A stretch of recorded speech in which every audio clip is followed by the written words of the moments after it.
I hope you guys had a wonderful ending to 2022 and a nice greeting from 2023.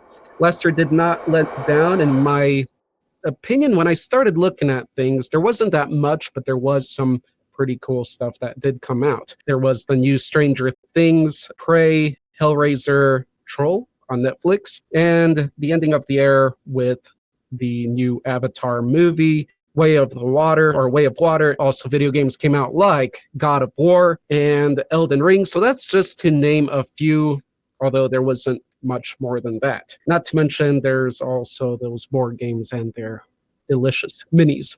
All right, so without further ado, my first category is going to be movies and series throughout the year. Okay, Vecna, Stranger Things. I'm bringing him up because I'm finding images and spoilers that I did not want to see of his appearance throughout the internet.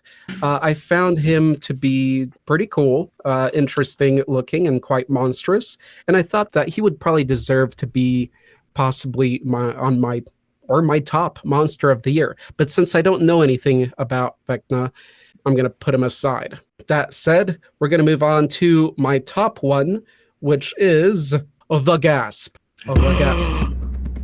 That's the Hellraiser from the latest Hellraiser 2022 on the Hulu that was released. And I did choose her because of her design. She is like the priestess of pain. I do much appreciate the design work that went into her and the way she speaks. The other cool feature about her is the throat mechanism here. As she speaks, it moves, it opens as she talks, and that's also why she has the gaspy voice.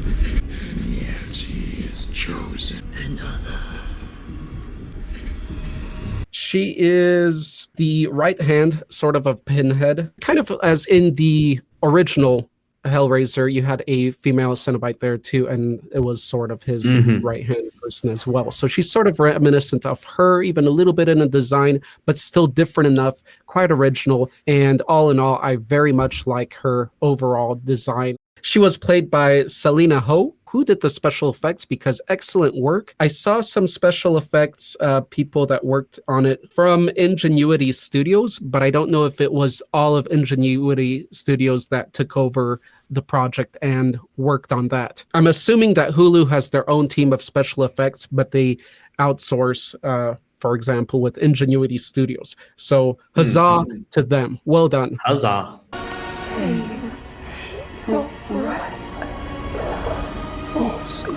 Before we move on to video games, we got to move on to some minis. We got to have minis, all right? The tasty. But we're going to move into tabletop. So usually I like to jump into Warhammer for their miniature releases because I can see the latest in one place very quick on the internet. The rest is hard to find. The latest board games on Kickstarter, they don't actually release, but they release a lot of images first. And then when they do, it's hard to track everything else. So I will say that the top monstrous miniature is not by Warhammer. Guarantee it. Because there are so many smaller studios that release miniatures now for your 3D printing convenience that are awesome. With that, I'm going to jump to Warhammer.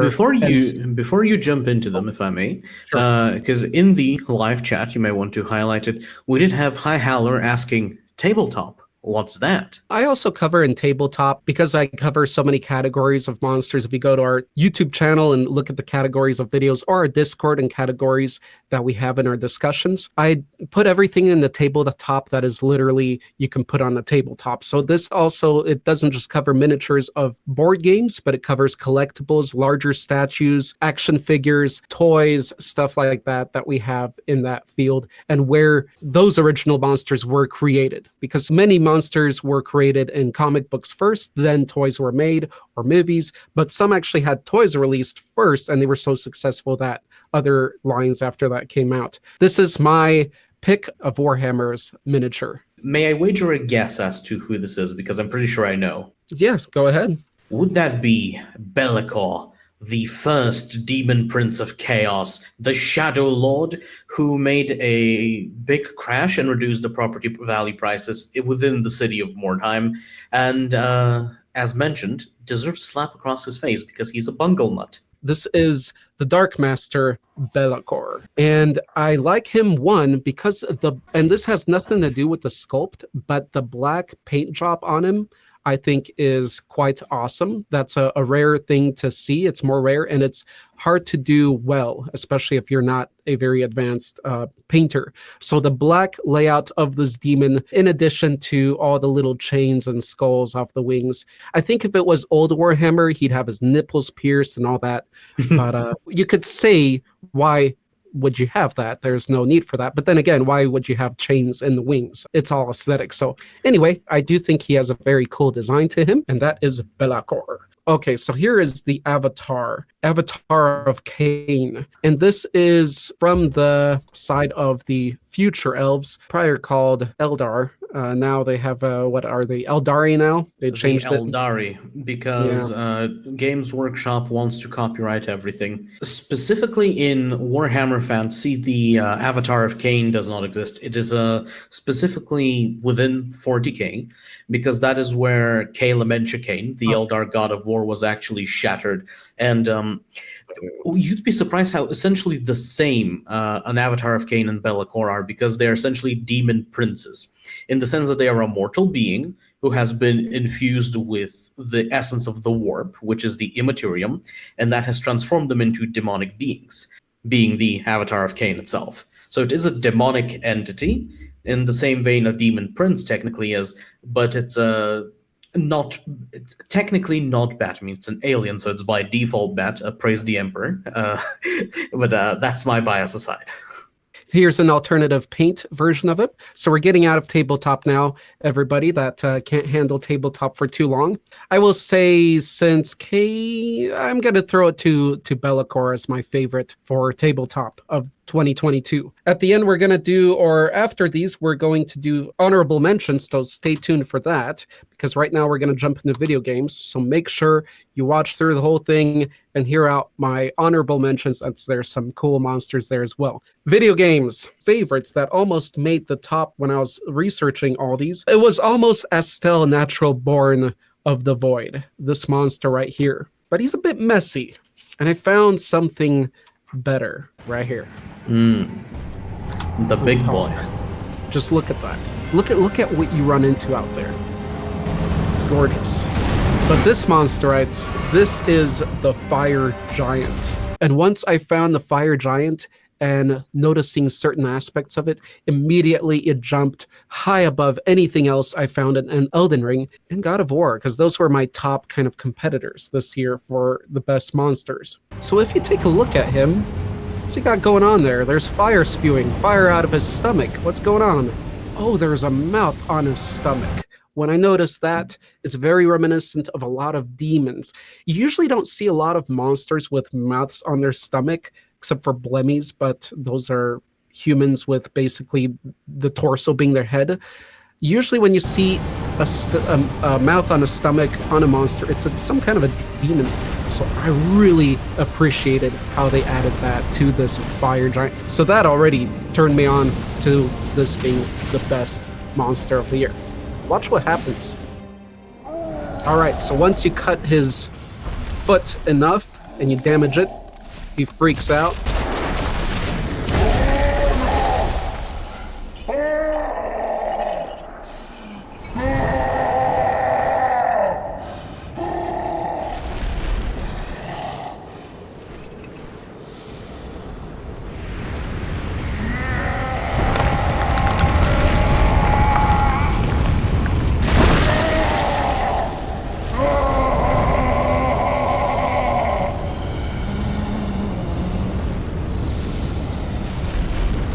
He's freaking out. He tore his foot off. I loved how this guy was filmed too and showcased to show his size, that he's a big monster, right? But now the coolest part comes in that I was not expecting, because I was expecting the fire to just take over him and he dies, right? But no, that's not for what happens. And if you've played this before, you know what happens. Check this out.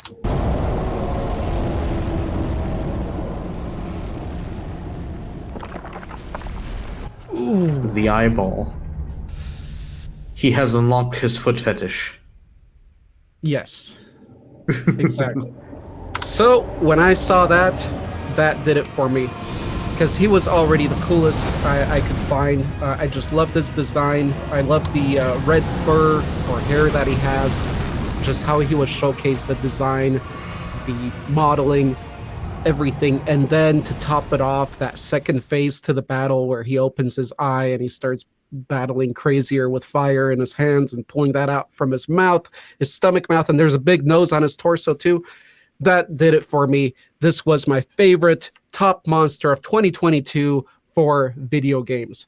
The fire giant of Elden Ring. Well done, Elden Ring. I was not expecting this guy. Great surprise.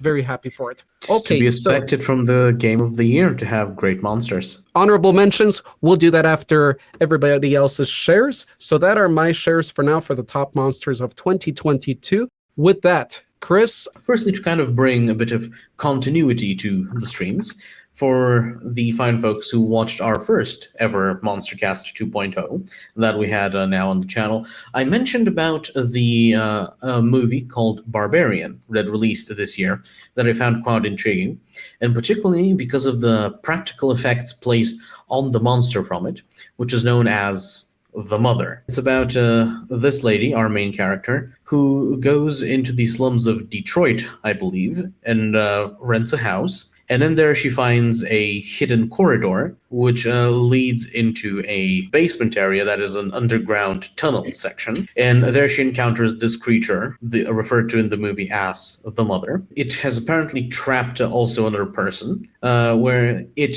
constantly talks to them as if they are children, babies, and tries to pamper them. You know, how you talk with the goo goo gaga, this type of stuff. But when the people, because they're adults, try to resist and escape, it becomes angry and murders them due to its great physical strength. And while it does look very unsettling and terrifying, this creature's story is actually very sad and depressing, frankly. And the way the movie ends is also surprisingly touching, you could say, despite the genuine horror that seeing this almost 3 meter tall being just manhandling people, ripping their arms off and beating them to death with it. But it's a tragic monster, I would say. And if you would permit me to be a bit more philosophical, this here is not the real monster of the movie. She is a victim of the true monster of the movie, which I'm not going to be saying because it's spoilers, and I'm going to let our viewers at home watch the film at their leisure and make their own judgment regarding it. I very much so like her for the practical design, the costume itself and the way it is made. It looks, it is very much so a skin suit of sorts. But even despite that, the monster itself looks incredibly realistic, which I greatly appreciate. All right, Chris, what was your other share? I'm going to cheat a bit by mentioning something from a video game that is technically old, as I'm referring to Village the Wheeling, which is these fantabulous specimens right here that were released in the Total War Warhammer 3 game, which released earlier on this year. Well, not this year, but 2022. And also have this piece of old artwork of him, which depicts this magnificent fellows.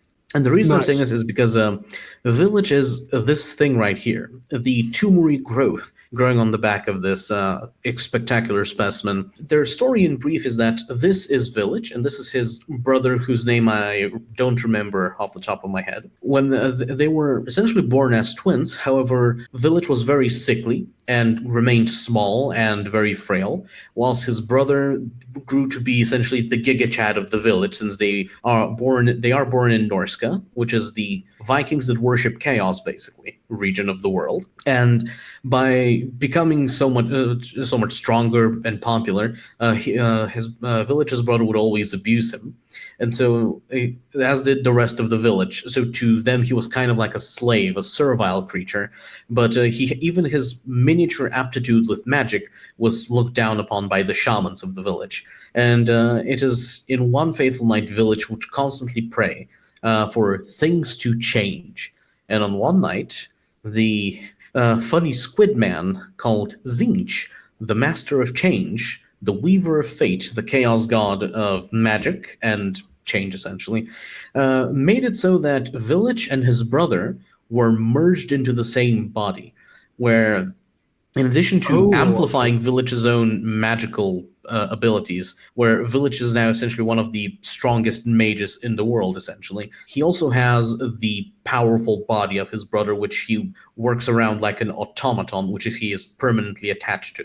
And they make a scary combination, considering the smarts and magical abilities of Village, in addition to just the raw power of his brother, who has also been mutated and augmented by chaos energy. And they just look fantastic in their model that Creative Assembly did for them in the game. That's very cool.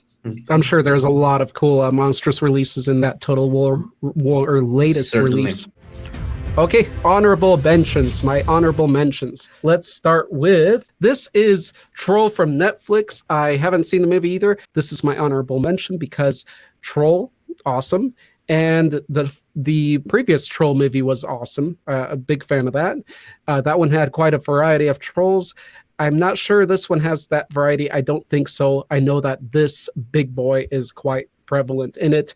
And it's not as in the wilderness as the previous movie. Here you see him go into the city and such. Oh yes, all right. So we had an ending of the year with the release of the Avatar movie, Way of Water. So I have to shout out this Tolkien creature, this large whale creature, because it's probably the largest creature of Pandora. So I think that's a pretty cool shout out to this whale-like creature. It's about measuring 300 feet long.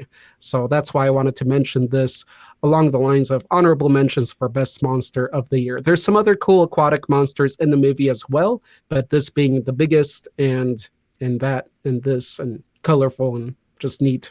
Fair dues. All right, and the next one is going to be, we gotta love snails on this channel. It's a freaking crystal snail. Can anybody not like a crystal snail? Impossible. And they're big. They're big. They're not these little crystal snails, which I'm totally okay with because I'd want one. But these are large crystal snails. Fantastic. This is still from Elden Ring. Not only is this creature cool because it's a freaking crystal snail, but they're spicy too. They got this deadly attack of crystal breath. There you go. Those are the crystal snails. There's also skeleton snails and astral snails or something. So there's a few pretty awesome ones in the game. So I had to shout that one out. Nice. I had to. I don't know why Snailed that was and so ring. good. That was good. Snailed and Ring. Another honorable mention, it's actually going to be from Elden Ring as well. This is a giant severed hand. It's big. It's taller than you as your character. It is severed. You can see in the back. It's got a bunch of fingers and it just walks around and attacks like a spider. It has a magic attack, I believe, with that ring finger. Very cool creature. I had to shout it out. I love little weird, ugly things like that. And well done. That is called the Finger Creeper. And my other honorable mention had to be out of God of War. It is a special ogre, I'm guessing. Correct. It is an ogre. Let's move on. It's all ogre now. Here we go. It's an ogre. Okay, we've seen him before, but all these little details on the arms and the colors. The colors did it for me. That's where it hit it out. The red and the white, which are, it looks like it's tribal paint. When I first saw it, I just thought it's skin tones, which I thought was really cool and different. You just don't see those colors. And it really, I don't know, it just made them really stand out. If I didn't know any better, looking at that particular color scheme, it almost feels like that particular ogre tried to paint itself like Kratos, as if either to pay homage or to similar... That man looks like that, so I'm gonna paint myself like that. I'll be strong like that guy too, or something of the sort. And my top choice of 2022 for monster, the best monster of the year, it is indeed the Fire Giant. When I found that Fire Giant and saw him in action, that did it for me. I have not seen anything that tickles my fancy more than that in the whole year. And just look at him in action again. Once he has that foot in his hands and the eye opens. Snorts it up. So there you have it. Those are my top picks, Chris's top picks, and the rest of our community's top picks for 2022 Best Monster of the Year. Also, we got to do a shout out here. We got to do a shout out to a different type of monster. You know what I'm talking about, Chris. I believe I do. The special monsters that lurk in the cavernous deeps Or we That's have sandwiches and cookies, and occasionally milk. Special thank you and shout out to our top Monstrous supporters, and those are Tammy Osborne, and then we got Andrew Z. Andrew Z is Cloud Lamberts, by the way, and Rita Miller. Thank you for the support, our beloved patrons. And Vecna, you got nothing on that fire giant. You got nothing. Absolutely nothing. Can confirm. 0. Dare I say negative. Thank you for everybody for watching. Thank you to our patrons for the support. In the spirit of our friend Victor, who would normally say in the old monster casts, don't fear the unknown, study it, seek it out, understand it. To which I counter with, fear the unknown, shoot it in the face with a shotgun. Have a good night, everybody.